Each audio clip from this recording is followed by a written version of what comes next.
Hello everyone, sorry, welcome to Chainomics. Cut करियो भाई।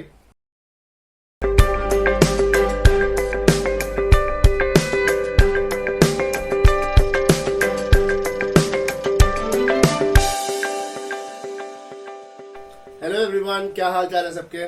Welcome to Chainomics and let's study economics over a cup of chai. So last video में हमने discuss किया था about value added method of calculating national income.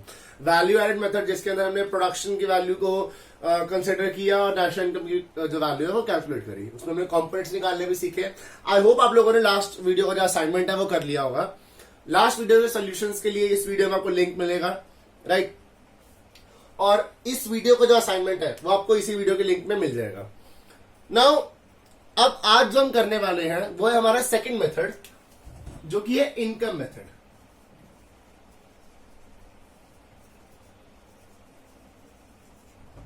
What is income method?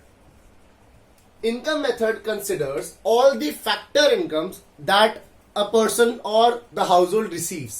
जो factor income हमने discuss करी थी, 4 फैक्टर इनकम्स कौन कौन सी थी बच्चे? रेंट, वेजेस,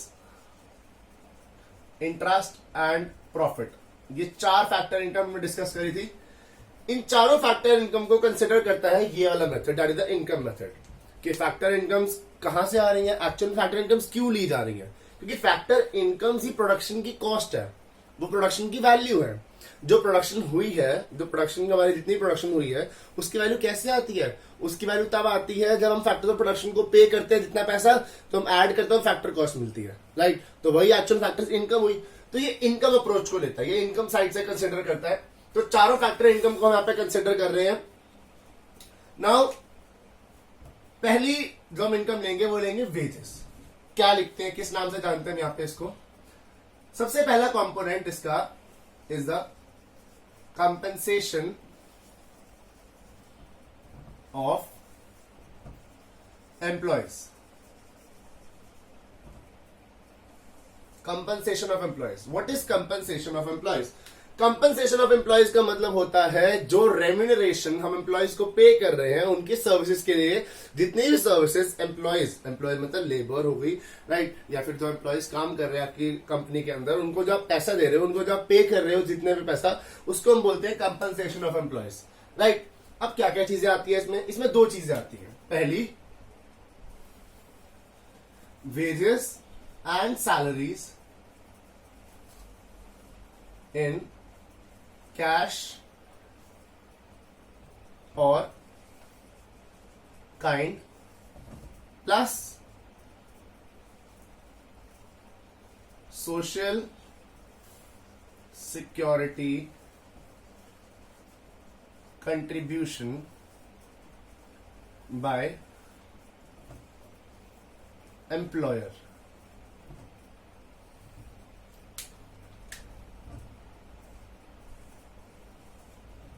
दो चीजें आ रही है इसके अंदर, wages and salaries in cash और kind plus social security contribution by the employer.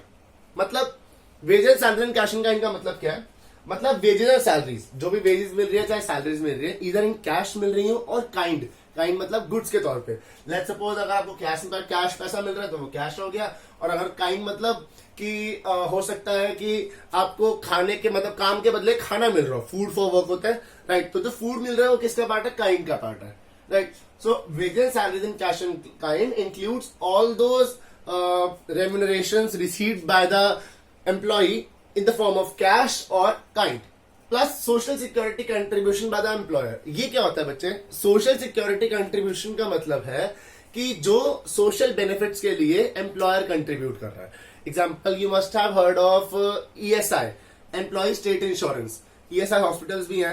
कई बार क्या होता है, कई सारे जो कंपनीज है वो ESI का इंश्योरेंस करवाती हैं अपने एम्प्लॉयज का, नहीं तो कई सारी कंपनीज एम्प्लॉयज के लिए पैसा कंट्रीब्यूट भी करती हैं, राइट। एग्जांपल मैं आपको एक छोटा सा एग्जांपल देता हूं, जैसे कि 250 रुपए कंट्रीब्यूट कर रहा है एम्प्लॉयर एंड 250 रुपए कंट्रीब्यूट कर रहा है एम्प्लॉय, ठीक है जी। अब एम्प्लॉय कहां से पैसे कंट्रीब्यूट कर रहा है? एक 500 का प्रीमियम जा रहा है किसी भी चीज का, उसमें 250 एम्प्लॉयर दे रहा है, 250 एम्प्लॉय देता है। एम्प्लॉय कहां से दे रहा है? वो तो अपनी सैलरी में से देगा, तो उसका पार्ट तो आ चुका ऑलरेडी इसके अंदर। तो ये हमें नहीं लेना, राइट। हमें कौन सा लेना है? एम्प्लॉयर वाला। क्यों? क्योंकि वो अलग से आ रहा है। जो एम्प्लॉय पे कर रहा है पैसा, वो अपनी सैलरी में से ही दे रहा है, तो इसलिए हमें उसको कंसिडर करने की, दोबारा कंसिडर करने की कोई जरूरत नहीं है, राइट। वो ऑलरेडी उसकी सैलरी में काउंट हो चुका होगा, जो वेज एंड सैलरीज है। जो पार्ट एम्प्लॉयर अलग से दे रहा है, वो पार्ट हमें यहाँ पे काउंट करना है। तो हो सकता है कि आपके जो पेपर आएगा, जो क्वेश्चन होगा, उसके अंदर लिखा हो एसएससी बाय एम्प्लॉयर और एसएससी बाय एम्प्लॉय, तो आपको अगर एम्प्लॉय वाला गिवन है तो आपको एम्प्लॉय वाला कंसिडर नहीं करना है, वहां पे सिर्फ एम्प्लॉयर वाला कंसिडर करना है। तभी मैंने यहाँ पे एम्प्लॉयर वर्ड को हाईलाइट किया है कि आपको चेक करना है कि वहां पे एम्प्लॉयर लिखा है कि नहीं लिखा है। Is that clear? Now moving forward, अब हमारा अगला कंपोनेंट ऑपरेटिंग सरप्लस।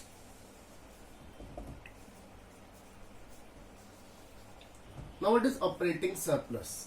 सरप्लस मतलब जो प्रॉफिट्स कमा रहे हो, जो पैसा आ रहा है हमारे पास, सरप्लस है, जो प्रॉफिट्स आ रहे हैं, एडिशंस आ रहे हैं। Operating from the operations. Operating surplus का मतलब है वो पैसा जो आपने डे टू डे प्रोडक्शन से कमाया है, जो डे टू डे हमें मिल रहा है, जो डेली बेसिस पे रिकरिंग नेचर पे जो हमें पैसा आ रहा है, हमारे पास इनकम्स आ रही है, वो आती है ऑपरेटिंग सरप्लस में। तो इसमें आएंगे आपके बाकी के जो 3 रह गए थे, rent, wages and interest, rent, interest and profit, sorry to say. तो 4 चीजें इसके अंदर आएंगी, rent, royalty, interest and profit. Rent, royalty, interest and profit. Rent, किसी भी अगर हम सॉइल एसेट को यूज कर रहे हैं, किसी के भी सॉइल एसेट को अगर हम यूज करते हैं तो हम क्या पे करते हैं? रेंट। अगर हम किसी की लैंड यूज कर रहे हैं, सॉइल एसेट का मतलब होता है लैंड, बिल्डिंग, प्रीमाइसेस, अगर हम इनको यूज करते हैं तो हम क्या पे करते हैं वहां पे? Rent. Royalty, royalty is the amount paid for using the sub soil asset. सब सॉइल एसेट्स कौन से होते हैं? सब सॉइल मतलब जैसे कि आप किसी के पेटेंट्स, ट्रेडमार्क्स, कॉपीराइट्स, राइट, इन चीजों को अगर यूज करते हो, ब्रांडिंग को यूज करते हो, ब्रांड नेम को यूज करते हो अगर कहीं भी किसी चीज को, तो वहां पर आप जो उस पर्सन को या फिर जिसके नाम पे उसके कॉपीराइट्स हैं या पेटेंट्स हैं, रजिस्टर्ड है, उसको जो पैसा देते हो वो क्या कहलाता है? रॉयल्टी। इंटरेस्ट, अगर कहीं हमने पैसा इन्वेस्ट करा है तो वहां से जो इनकम आ रही है वो क्या है? इंटरेस्ट। और profit, profit is the daily routine nature income जो हमें एक बिजनेस से मिल रही है। प्रॉफिट में और गेन में एक फर्क होता है। हमें जो यहां पर इनकम लेनी है वो लेनी है रेगुलर नेचर की इनकम, जो हम रेगुलरली प्रोडक्शन से कमा रहे हैं।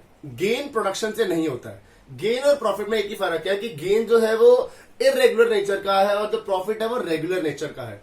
हमें जो यहाँ पे इनकम लेनी है वो रेगुलर नेचर की लेनी है, राइट। प्रॉफिट की अगर मैं बात करूं तो वो डेली बेस मतलब रिकरिंग नेचर का होता है, मंथली बेसिस पे आ रहा है, राइट, ईयरली बेसिस पे आ रहा है। जबकि गेन का हमें नहीं पता कि वो कब आएगा। कैपिटल गेन का भी हो सकता है, एबनॉर्मल नेचर का है वो। दैट इज वाई हमें यहाँ पे रेगुलर नेचर का लेना है इनकम। तो कौन सी आएगी यहाँ पे? प्रॉफिट। गेन को इंक्लूड नहीं करेंगे हम नेशनल इनकम के अंदर, क्योंकि वो प्रोडक्शन से नहीं आता है। Is that clear? Now operating surplus के अंदर 4 चीजें आ गई, फिर rent, royalty, interest and profit. तो अगर इन केस ऑपरेटिंग सरप्लस ना गिवन हो तो आप इन चारों को ऐड करके ऑपरेटिंग सरप्लस को निकाल सकते हो। तीसरा कंपोनेंट है mixed income. Mixed income of self employed. Now what is this? Mixed income of self employed का क्या मतलब है? सेल्फ एम्प्लॉयड वो लोग जो अपने आप एम्प्लॉयड हैं, doctors, professional, teachers, right, engineers, chartered accountants, ये सेल्फ एम्प्लॉयड है। ये किसी के अंडर काम नहीं करते, ये खुद एम्प्लॉयड है। तो इनकी इनकम कहाँ आएगी? They don't get wages, right, उनको ये सब भी नहीं मिल रहा। तो उनकी इनकम किसमें काउंट होती है? It is counted under the head mixed income of self employed. इसमें आपको कुछ ऐड नहीं करना, कुछ लेस नहीं करना, कुछ नहीं करना। अगर ये गिवन है तो एज इट इज इसको लिख दो। अगर क्वेश्चन में नहीं गिवन तो इसका कोई दूसरा नाम नहीं होगा। ये गिवन होगी तो इसी नाम से होगी, वरना नहीं होगी। Is that clear? तो ये 3 कंपोनेंट्स हैं आपके इनकम मेथड के। Compensation of employees which includes wages and salaries in cash और kind, plus SSC by employers. Focus on the word employer, not employee. Operating surplus that consists of rent, royalty, interest and profit, and mixed income of self-employed. So now formula पढ़ते हैं इसका। Compensation of employees COE plus operating surplus plus mixed income of self-employed. इन तीनों को जब हम add करते हैं तो हमें क्या मिलती है, domestic income, NDPFC. Why domestic income? Because ये वो फैक्टर इनकम्स हैं सारी की सारी जो कि हमारी कंट्री की बाउंड्रीज के अंदर अंदर अर्न कर रहे हैं।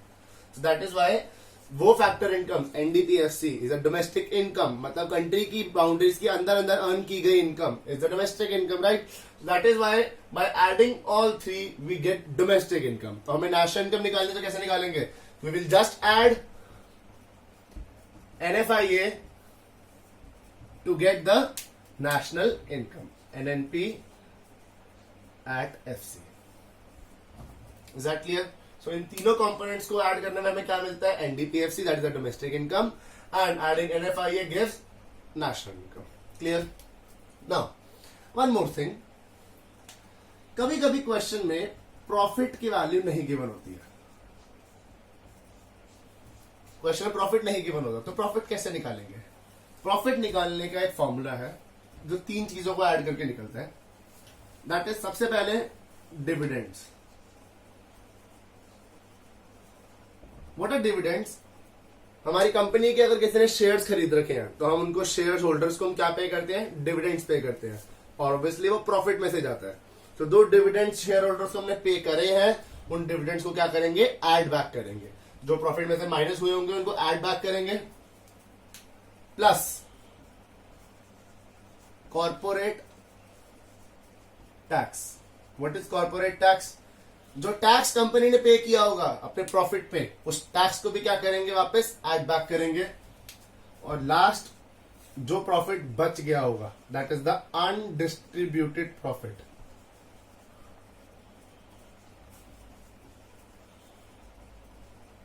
इसको हम एक और नाम से भी जानते हैं, अनडिस्ट्रीब्यूटेड प्रॉफिट को। We know it by the name of retained earning. मतलब ऐसा पैसा जो हमने अभी रिटेन कर लिया, हम बाद में यूज करेंगे, उसको किसी और चीज के लिए यूज हो जाएगा, दैट इज रिटेन्ड अर्निंग। सो तीन चीजें आएंगी इसके अंदर, dividends, corporate tax and undistributed profit. तो अगर इनकेस क्वेश्चन में प्रॉफिट नहीं गिवन है आपको तो आप इन तीन चीजों को ऐड करके प्रॉफिट निकाल सकते हो इजीली, राइट? और अगर ये भी गिवन है और प्रॉफिट भी गिवन है तो आप इनको करोगे इग्नोर और सीधा क्या निकालोगे? आपका profit. Is that clear? So this is the income method of calculating national income. अब हम करने वाले हैं इसका क्वेश्चन। तो इसका क्वेश्चन कैसे करना है, किस तरीके से होगा, चलिए देखते हैं। सो क्वेश्चन आप लोगों की स्क्रीन के ऊपर गिवन है, you can see the question. आपको निकालना क्या है? निकालना है NNPMP, that is net national product at market price.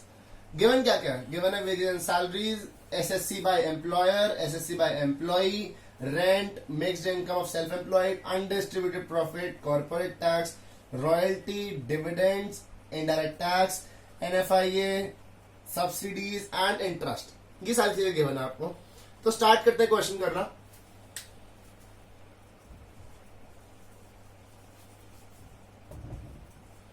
Like जब हमने वो वाला क्वेश्चन किया था, वैल्यू एडेड मेथड किया था, उसमें मैंने आप लोगों को बोला था कि आपको सबसे पहले GVAMP निकालना है, हमेशा GVAMP कैलकुलेट करना है। तो इसमें सबसे पहले आपको क्या कैलकुलेट करना है? NDPFC, क्योंकि इसमें ऐड करके हमें NDPFC मिल रहा है। तो first of all in every question of this method you have to calculate NDPFC and then proceed further to any other aggregate. तो NDPFC निकालने का फॉर्मूला। अच्छा, एक चीज और यहाँ पर आपको बच्चे क्वेश्चन वर्टिकल फॉर्मेट में करना है, तभी क्वेश्चन बेटर लगेगा, उसकी जो प्रेजेंटेशन है वो ज्यादा अच्छी होगी। वर्टिकल फॉर्मेट में कैसे करते हैं देखते हैं।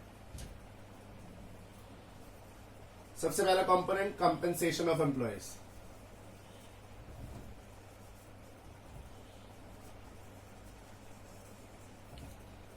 ब्रैकेट में अगर डायरेक्ट नहीं गिवन है तो ब्रैकेट में नीचे उसका फॉर्मूला क्या क्या है? Wages and salaries in cash और kind plus SSC by employer. मैं शॉर्ट फॉर्म में लिख रहा हूं, आपको पूरा लिखना है। Wages and salaries in cash and kind, wages and salaries कितने गिवन है क्वेश्चन आपको? 1000 प्लस SSC बाय एम्प्लॉयर। अब SSC बाय एम्प्लॉयर भी गिवन है, एम्प्लॉय भी गिवन है। जैसे मैंने कहा था आपको एम्प्लॉय वाला एलिमिनेट करना है, आपको नहीं करना उसको इंक्लूड, वो इग्नोर करना है, आपको सिर्फ एम्प्लॉयर वाला चाहिए। और एम्प्लॉयर वाला कितना गिवन है? 200। सो ऐड करेंगे यहाँ पे 200, so we'll get the value as 1200। आप वैल्यू जो लिखोगे वो एक्चुअल हेड के सामने लिखोगे। नेक्स्ट, अगला head operating surplus plus operating surplus. कितना है ऑपरेटिंग सरप्लस नहीं पता हमें, अगेन निकालते हैं उसके हेड्स को ऐड करके।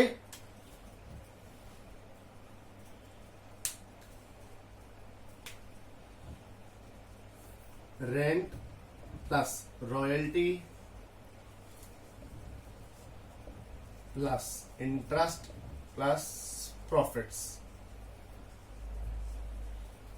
Rent, royalty, interest and profits. Rent कितना है बच्चे? रेंट गिवन है आपको 400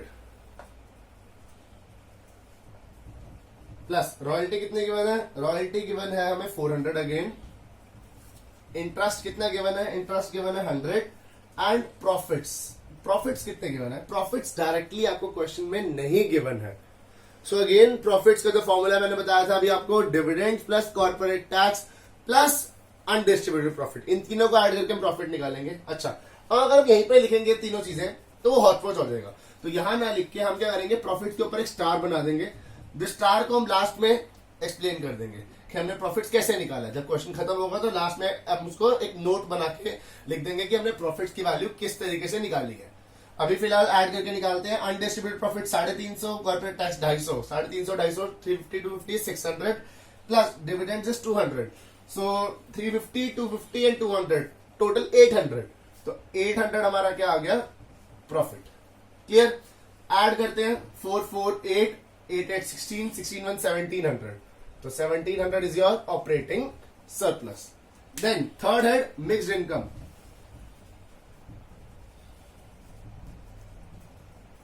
मिक्स्ड इनकम कितनी दे रखी है बच्चे आपको? ये डायरेक्ट टैग को गिवन है। मिक्स्ड इनकम कितने गिवन है? 1100।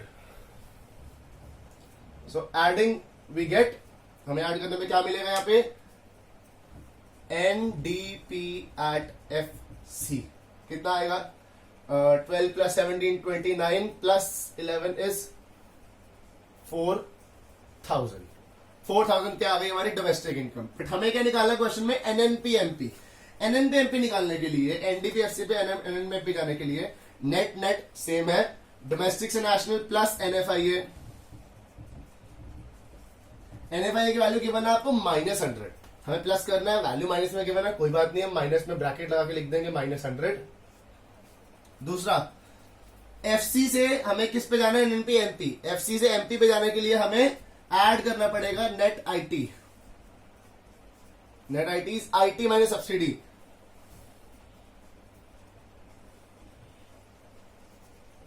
IT कितना गिवन है आपको?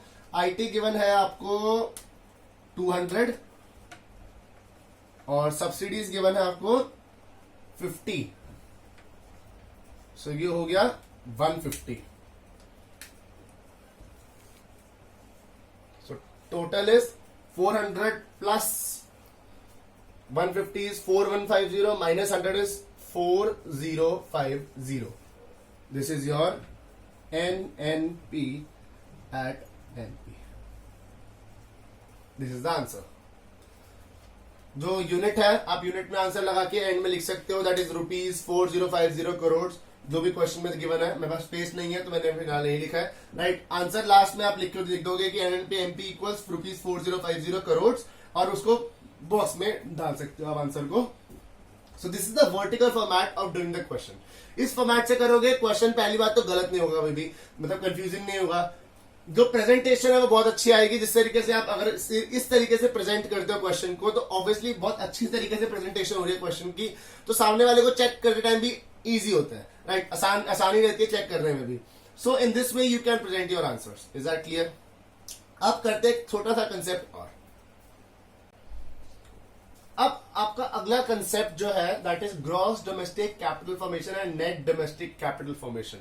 बहुत बड़े बड़े वर्ड्स जो दिखाई दे रहे हैं आपको, शॉर्ट फॉर्म ले लेता हूं पहले तो मैं इसकी, CDCF and NDCF।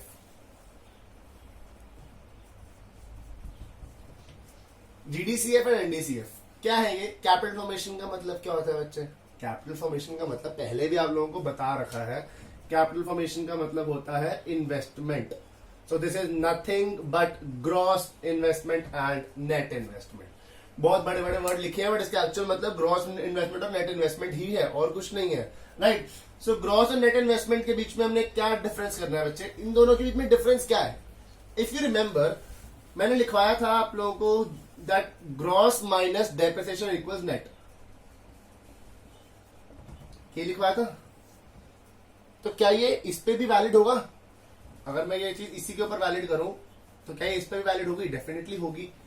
That gross domestic capital formation minus depreciation will be equal to net domestic capital formation. तो अगर मुझे डेप्रिसिएशन निकालनी हो क्वेश्चन में, ना गिवन हो, तो हम कैसे निकाल सकते हैं? By subtracting gross domestic capital formation and net domestic capital formation. Gross में से नेट को माइनस करेंगे तो हमें क्या मिल जाएगी? डेप्रिसिएशन. अब एक छोटा सा कंसेप्ट और है यहाँ पे. कई बार क्या होता है क्वेश्चन में, इन्वेस्टमेंट आपको याद हो तो दो तरीके की होती है, और स्टॉक और फिक्स्ड. राइट. स्टॉक इन्वेस्टमेंट और फिक्स्ड इन्वेस्टमेंट हमने फर्स्ट वीडियो में पढ़ा है. तो कई बार क्या होता है, ये ग्रॉस के साथ या नेट के साथ फिक्स्ड वर्ड भी लगा होता है. Example, gross domestic fixed capital formation या फिर net domestic fixed capital formation. तो एक चीज याद रखना, यहां जब इन्वेस्टमेंट ले रहे हैं ये टोटल इन्वेस्टमेंट ले रहे हैं. तो अगर किसी के साथ भी फिक्स्ड वाला वर्ड लगा हुआ है तो आपको कुछ नहीं करना. टोटल इन्वेस्टमेंट निकालने के लिए फिक्स्ड के अंदर स्टॉक ऐड कर देनी है. स्टॉक इन्वेस्टमेंट किस नाम से जानी जाती है? It is known by the name of change in stocks. और ये चेंज इन स्टॉक उसमें ऐड होगा जिसमें ये फिक्स्ड वर्ड लगा होगा. राइट. क्योंकि हम जब सब्ट्रैक्ट करें तो हमें दोनों सेम चाहिए. राइट. तो सेम, अगर दोनों सेम चीजें चाहिए हमें, तो जिसमें भी फिक्स्ड वर्ड लगा होगा आप उसके अंदर चेंज इन स्टॉक को क्या कर दोगे? Add. Example, gross domestic fixed capital formation है तो इसमें आप ऐड करोगे चेंज इन स्टॉक्स और फिर माइनस करोगे एनडीसीएफ. या फिर अगर ये नॉर्मली दिया हुआ है और नेट के साथ फिक्स्ड दिया हुआ है वर्ड, तो आप इसमें ऐड करोगे चेंज इन स्टॉक्स.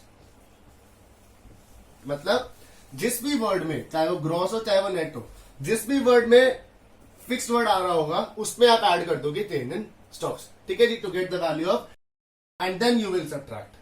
राइट. आप जब तक उसको सेम नहीं करोगे तब तक आप उसको सब्ट्रैक्ट नहीं कर सकते हो.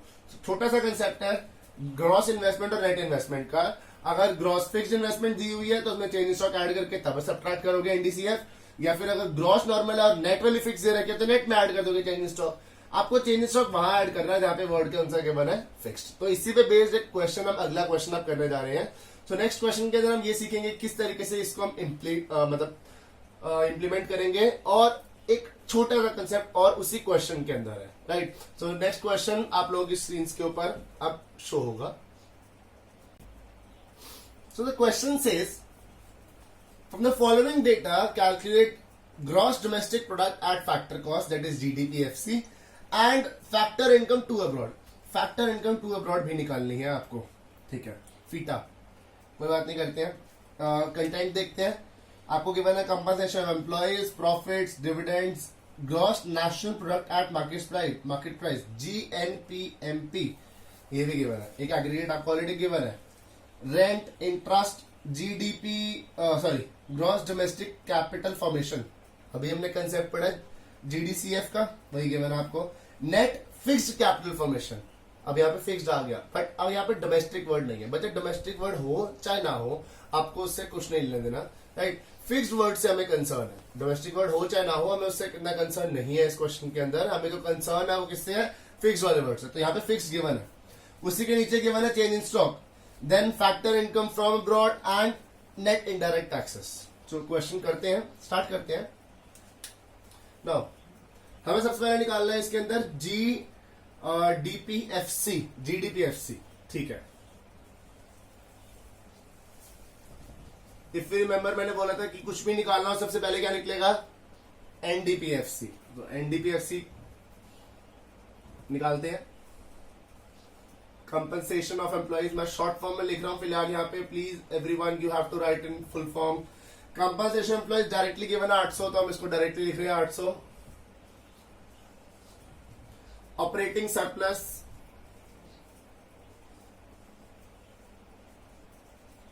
ऑपरेटिंग सरप्लस आपको नहीं गिवन है यहाँ पे डायरेक्टली, तो कृपया करके हम ऐड करके निकाल लेंगे। Rent plus royalty plus interest plus profits. Rent कितना गिवन है आपको 150, रॉयल्टी नहीं गिवन है, interest 100 and profit is given as 200। Now profit में आपको डिविडेंड्स भी गिवन है।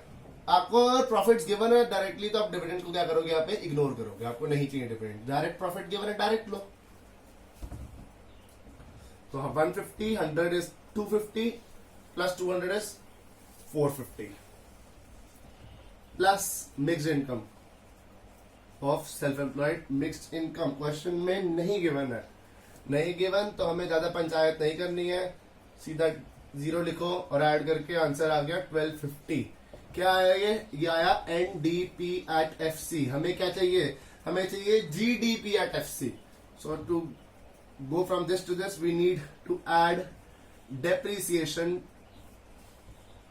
to go GDP at FC। तो डेप्रिसिएशन को ऐड करते हैं, बट डेप्रिसिएशन की वैल्यू नहीं है हमारे पास, तो अभी मैंने डेप्रिसिएशन निकालने का कंसेप्ट बताया था, that is GDCF minus NDCF। निकालते हैं डेप्रिसिएशन। GDCF कितना गिवन है 300 माइनस NDCF, बट वहां पे फिक्स्ड वाला गिवन है। तो फिक्स्ड वाला कितना गिवन है बच्चे आपको, net fixed capital formation given है 200। उसमें हम ऐड कर देंगे change in stocks. Change in stocks कितना गिवन है आपको 50। मैं यहाँ पे लिख भी देता हूं वही जो गिवन है, बेटर रहेगा आपको याद देखने में। Net fixed capital formation plus change in stocks, तो कितना हो गया 200 प्लस 50 250, तो 300 माइनस 250, तो 50 क्या आ गई हमारे पास depreciation. Is that clear? So gross minus net 50 आ गई डेप्रिसिएशन, ऐड करेंगे answer is 1300। 1300 is your GDP at FC। So GDP FC कितना निकल गया rupees 1300 crore. Is that clear? Good enough. Now but अभी क्वेश्चन यहां पर खत्म नहीं हुआ है, क्वेश्चन अभी आगे भी है। हमें अभी फीटा निकालना है। अभी तक हमने सिर्फ GDP FC निकाला है, तो फीटा कैसे निकालेंगे अब देखते हैं। चलो तो बाकी बच्चों को क्वेश्चन करते हैं। हमें निकालना है फीटा। बच्चे एक एग्रीगेट आपको क्वेश्चन में गिवन है GNP और एक एग्रीगेट हमने क्वेश्चन में निकाला है दैट इज GDPFC। कन्वर्ट करेंगे जरा इसको। ग्रॉस सेम है, नेशनल से डोमेस्टिक माइनस NFIA, MP से FC minus net IT। Right, तो फॉर्मूला बन गया GDPFC का इस GNP minus NFIA minus net IT, net indirect taxes. GDPFC कितना निकाला था आप लोगों ने 1300। GNP कितना गिवन है 1400। NFIA is FIFA minus FITA minus net IT कितना गिवन है आपको 120। नाउ 1300 माइनस 1400 दरअसल की वैल्यू एक बार फिर डाल देते हैं। 1300 इक्वल्स 1400 माइनस फीफा की वैल्यू गिवन है आपको 60 minus FITA minus 120। Right, solve करते हैं इसको। बाकी सबको दूसरा लेके जाते हैं या इसको ओपन कर लेते हैं। First of all 1400 minus 60 plus FITA minus 120। अब शिफ्ट करते हैं 1300 minus 1400 plus 60 plus 120 equals theta. तो theta की value 13 minus 14 minus 100 minus 100 116 120 and 60 is 180. 180 minus 100 is 80. That is rupees 80 crore. Theta की वैल्यू निकल गई. तो this is how to calculate the value of theta. तो इस तरीके के और क्वेश्चन आपको असाइनमेंट्स में मिलेंगे. सो असाइनमेंट का जो लिंक है वो डिस्क्रिप्शन बॉक्स में गिवन है. Along with that last video का जो आपको असाइनमेंट मिला था उसके जो सॉल्यूशंस है वो भी आपको डिस्क्रिप्शन बॉक्स में उसका लिंक गिवन है. Right, you can just check your answers और अगला असाइनमेंट प्लीज करिए. बच्चे अगर आप असाइनमेंट्स नहीं करेंगे तो कोई फायदा नहीं होगा, आपको पढ़ने में मजा नहीं आएगा. राइट, जो आप कंसेप्ट अगर आप ग्रास्प कर भी रहे हो तो उसकी प्रैक्टिस कैसे होगी, उसकी प्रैक्टिस कैसे पता लगेगा, you will get to know from this only. Right, इनके असाइनमेंट से पता चलेगा आपको. सो प्लीज असाइनमेंट करते रहिए, डाउट्स वगैरह पूछते रहिए. डाउट्स के लिए I am always available to you on Facebook, Insta, YouTube channel. तीनों के कमेंट बॉक्स के अंदर आप अपने डाउट्स वगैरह कुछ भी डाउट हो तो आप पूछ सकते हो इजीली. राइट, चैनल को प्लीज लाइक कीजिए, वीडियो को लाइक कीजिए, चैनल को सब्सक्राइब कीजिए, share the video, comment on the video.